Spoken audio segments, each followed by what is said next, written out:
An automation rule is an action defined by either an organization or a client that is to be taken when a specific trigger event occurs within Warehance.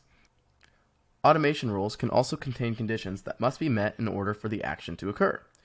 Let's take a look at some triggers, actions, and conditions available and get a better idea of what automation rules really are.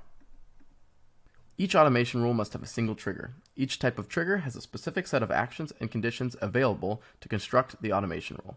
Once you select a trigger, you can view and add the actions and conditions for that trigger. Let's take a look at the actions and conditions available for the order updated trigger. Many of the actions utilize data from the event that triggered the automation rule. For example, the set hold action will set a specific hold on the order that was updated. Most of the actions will require some more information. For example, once you select the set hold action, you must specify the specific type of hold to set. Let's take a look at the conditions. Many of them also utilize data from the trigger event and require additional information.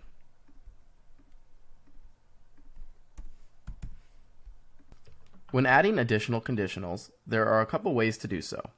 One is to add an entirely new condition block by clicking the Add Condition button. The other is to click the Add Or button to add a new condition within an existing block. In order for the action to take place, each condition block must be met as a whole. However, it's only required that at least one condition within each block must be met for the entire block to be met.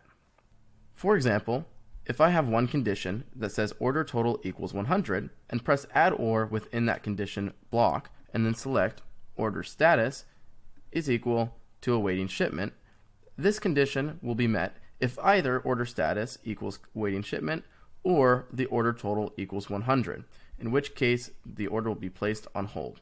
However, if I remove the second condition from the condition block and add a new condition block pressing the Add Condition button and select the same condition, now the order total must both equal 100 and the order status must equal awaiting shipment for the set hold to take place.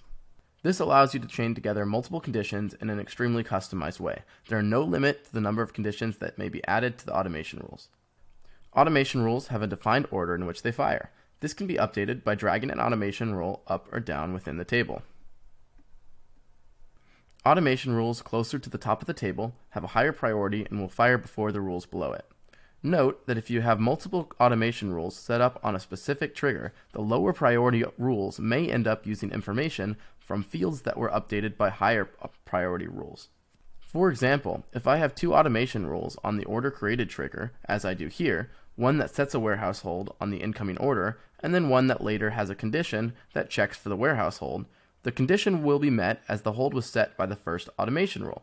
However, if I switch the priority of the two rules, the condition would not have been met as the hold has not yet been set at the time the condition was evaluated. Automation rules can be set both at the organization and client level. Organization and client level automation rules are almost identical, but there are a couple key differences. In order to access, view, and add client level automation rules, use the client selector in the top left-hand corner and select the client you'd like to set automation rules for. Client automation rules will only be triggered on events that are related to that client. For example, an order placed on one client store will not trigger any automation rules for other clients. However, organization level automation rules are not client specific and will be triggered on events related to any client.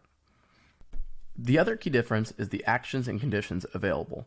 Some actions, such as the set shipping method action, which is available for some triggers related to orders, are only available on the client level automation rules. This is because the shipping method is to be set is client specific information. There may also be some actions and conditions available for organization level automation rules that are not available for client level rules. Lastly, it's important to note that all organization level automation rules will execute prior to any client level automation rules.